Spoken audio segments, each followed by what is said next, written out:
In your opinion, what amount of annual donations justifies having a donor advised fund?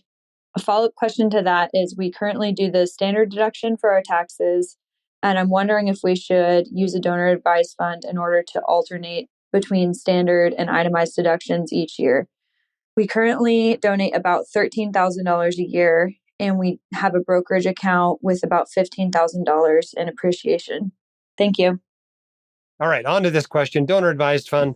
When does it make sense to use a donor advised fund? Well, if you want to use Vanguard's, your minimum amount to open the Vanguard charitable donor advised fund is $25,000. So you can't use that one unless you're going to put in quite a bit.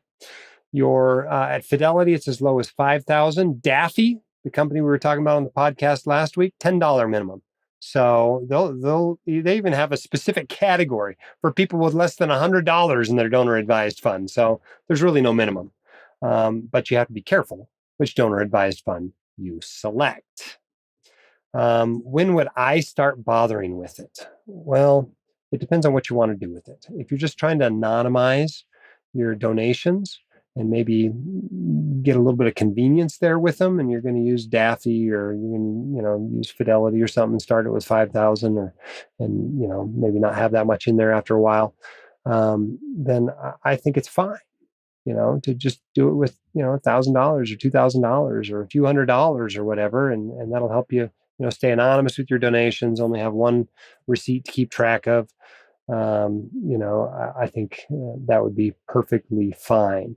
Now, if your strategy is to donate appreciated shares, okay, that means you're going to, if you're going to donate more than 25 to 50,000 worth of shares, not gains, but shares, the actual whole share value.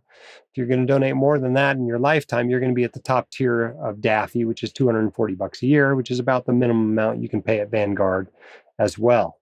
And so it seems like you ought to have enough in there to make sense to have a donor advised fund to do that. What's that amount? I don't know, 10,000 maybe. You probably got enough if you're planning on donating appreciated shares to open a donor advised fund. This is not a private charitable foundation where you need millions of dollars for this to make sense.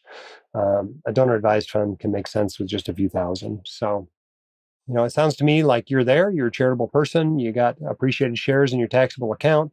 It's time for you to open a donor advised fund if this is something that's important to you. If you got 25,000 plus, you can consider Vanguard. If you don't, and you have 5,000 plus, you can consider Fidelity. If you don't have that, look at DAFI. The hosts of The White Coat Investor are not licensed accountants, attorneys, or financial advisors. This podcast is for your entertainment and information only. It should not be considered professional or personalized financial advice. You should consult the appropriate professional for specific advice relating to your situation.